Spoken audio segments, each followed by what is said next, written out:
Welcome back, artistic family, to Shannon Gibson Art and Designs. As always, super happy you guys are here. Today we have a pre-textured canvas that I painted with black. And as you can see here, when you have the paint really thick, the roller creates these beautiful striations and lines throughout. This here was done with drywall compound and texture sand. And today I'm really excited.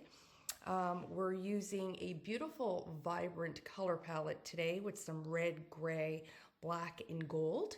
And we're going to be using the palette knife to make some beautiful patterns and designs. So let's get going.